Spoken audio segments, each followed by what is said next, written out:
बात आती है राम मंदिर, अयोध्या जी में। इसका थोड़ा सा इतिहास मैं आपको बताना चाहता हूँ। ये जो उसे बाबरी मस्जिद कहा जाता है, वो 18वीं शताब्दी में किसी समय एक छोटी सी मस्जिद वहाँ बनाई गई। वहाँ मंदिर था, उसके प्रमाण मिले हैं। राजमहल भी था, उसके प्रमाण भी मिले हैं।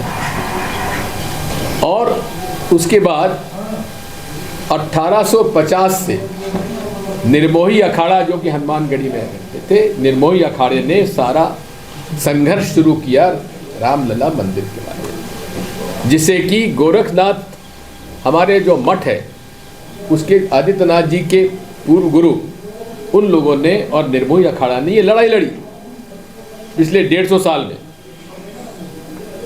आरएसएस 1925 में उसका गठन हुआ, उन्होंने कभी राम मंदिर की बात नहीं की। विश्व हिंदू परिषद जो 1964 में गठन हुआ, उसने राम मंदिर की कभी बात नहीं की। भाजपा जो कि जनसंघ बनी, उसने कभी राम मंदिर की बात नहीं की।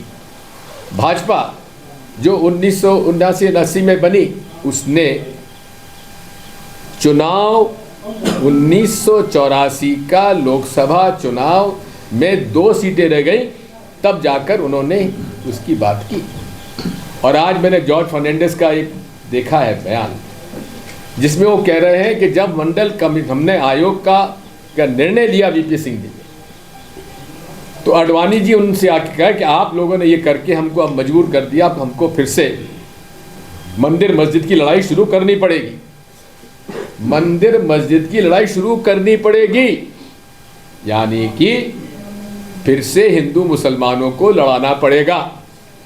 यही 1925 से लेकर आज तक राष्ट्रीय स्वयंसेवक संघ कराता रहा है।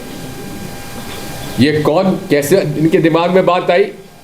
1857 की लड़ाई में जब हिंदू और मुसलमानों ने मिलकर ब्रिटिश हुकूमत के खिलाफ झंडा उठाया, उस समय से अंग्रेजी हुकूमत ने, ब्रिटिशर्स ने ये सोच लिया था कि जब तक देश में हिंदू मुसलमानों को नहीं लड़ाओगे, तब तक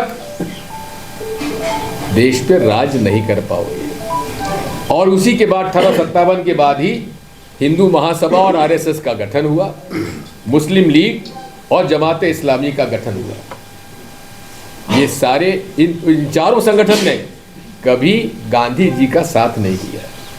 आज़ादी की लड़ाई में ये अंग्रेजी हुकूमत के साथ रहे, क्योंकि ये उनके द्वारा ही स्थापित दोनों चारों संगठन थे।